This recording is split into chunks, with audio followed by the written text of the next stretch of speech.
A new survey has found that 90% of Canadians say that they have been tricked at one time or another by fake news or misinformation on social media.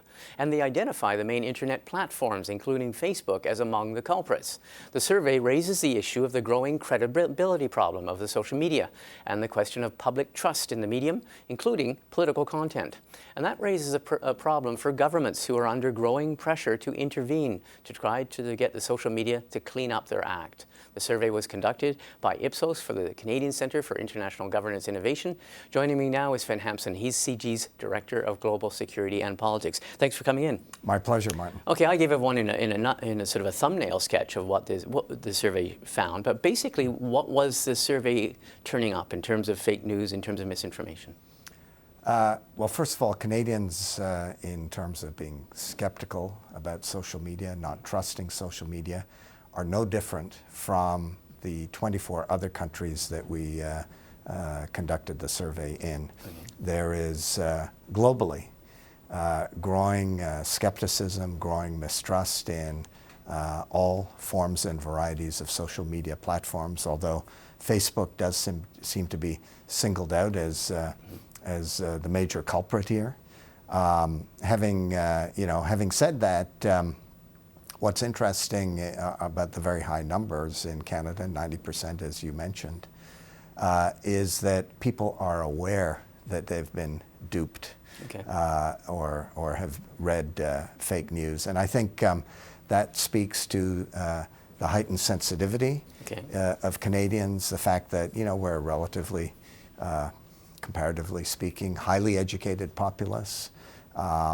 A large number of Facebook users as well as users of other social media platforms. But the fact is, people have gotten a wake-up call about what's happening. You mentioned the platforms. I mean, people identify the different platforms. It would seem that Facebook, being that 23 million or so Canadians are on Facebook, as commonly identified as a source or one of the culprits, it goes all the way down the spectrum of different content or platforms? Well, I think that reflects the fact that there are far more Facebook users in Canada as well as globally than there are when it comes to any of the other social media platforms. I mean, it is in some ways the preeminent social media platform, so it's taking a hit there. You say that Canadians have a high level of identifying being tricked. Now, this is not constantly tricked. I mean, some of it, I think it's just from time to time. Awareness of it.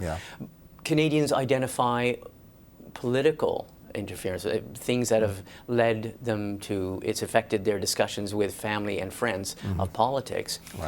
Is there any inclination or accusation that it's more from, say, the right-wing sources or left-wing sources? Well, actually, what's interesting about the survey is that when it comes to Canadians, it's both right-wing and left-wing sources in equal numbers. So, they don't see the manipulation as being solely driven by extremists on the right.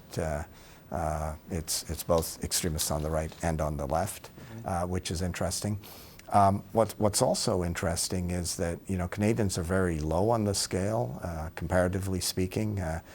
Less than a majority, around 48%, said that it influences discussions around the family table in terms of what they read in social media.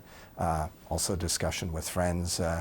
And what that tells me is that, again, compared to others, they're not taking what they read on social media as seriously as perhaps other countries. So Canadians are saying that even although they're tricked, at the higher level, of higher percentage of people have been aware of being tricked or misled on the internet. They're also saying that in a lower proportion than around the world, they don't feel that it's interfering with them as much politically. Right. I mean, they're obviously getting it from other sources. Again, what's interesting in this survey is we asked them, in terms of who do you distrust the most, who do you distrust the least, when it comes to traditional media sources, including television and including print media, much higher levels of confidence, much higher levels of trust in the information that's coming. So obviously, I think in an educated populace, if you read something that sort of makes you raise your eyebrows and you say, is that really true? Most Canadians are obviously going to look to other media sources for verification. And traditional media sources, even though many of them have online platforms, have just much higher levels of trust when it comes to the basic population. Okay, which is important and interesting. There's another thing that's good for you guys. It's good for us. I mean, that's what we're here for. A credible source who can be fact-checked. What about, there was an intriguing thing, because this was done in 24 other countries, an intriguing thing about people were asked, if you're getting political misinformation or fake news, where do you think it's coming from? And it's quite interesting in terms of the United States and Britain and Japan. Big variations there. In the case of Canadians, they see the United States as the major purveyor of fake news. You know, in some ways, no surprise there. You know, Canadians are aware of the, shall we say, declining political discourse south of the border. Presidential tweets, which some people will read. And, you know, there's comparability actually with Turkey, of all countries. Turkey and Canada both sort of pointed their fingers at the United States. In the UK, it's Russia.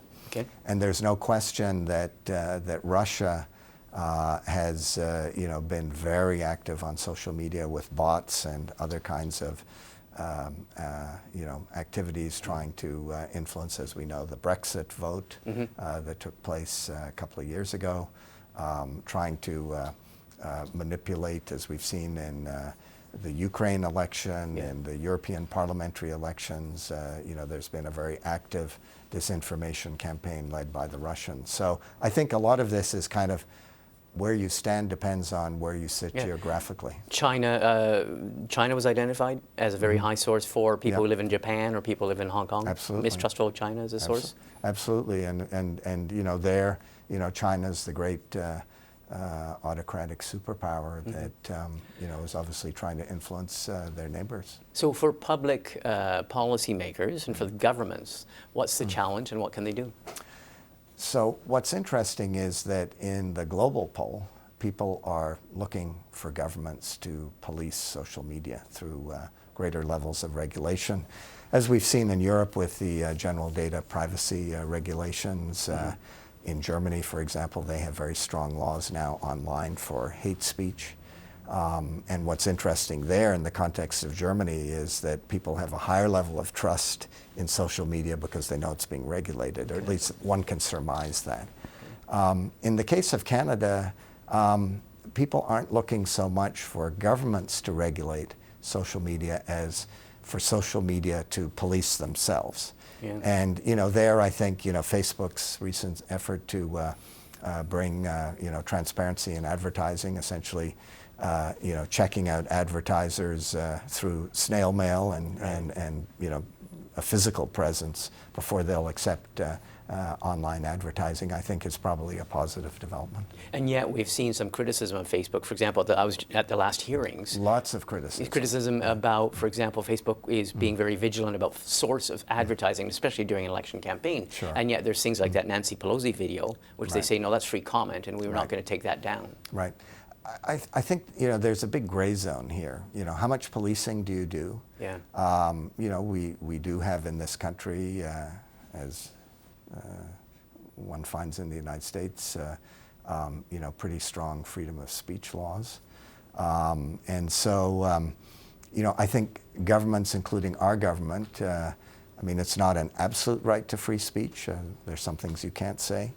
And so I think, you know, one of the challenges is, you know, how do you bring those regulatory instruments that we have in the analog world into the digital world? And as you say, you're saying you're not turning up a huge appetite or pressure among Canadians for the government to regulate, because this is something that this government is wrestling with. They're looking for platforms to do a better job of policing themselves. You know, I think at the end of the day, we are going to see government regulation. You know, as Minister Gould has said, probably after the election.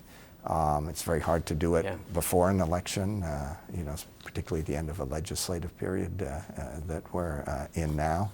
But, you know, I think our question is, do we move in the direction, for example, the Europeans are going? Which seems to be so far the gold standard. I mean, Europe has sort of, you know, as you say, set the standard. I don't know if it's a gold standard. I might say it's more of a bronze standard. I think we can probably, in some ways, do better. Yeah. But you know, at the end of the day, and I think, you know, we're dealing with big global monopolies that have, and that's certainly true of Facebook. And it's not just what's being posted online and, you know, how they, you know, electoral processes, you know, get manipulated, or fake news, etc. But it's, you know, what are they doing with our data? Yeah. What are they doing with citizen data? And there are big issues of privacy there. There are also big economic issues that go with it, because their business model is based on collecting data, selling that data to other platforms and other businesses. Okay, well, I want to thank you for coming in. We will watch this with great interest. Obviously, it's in the forefront of a lot of people's concerns and consciousness. Thanks for coming in. Good to be with you, Martin.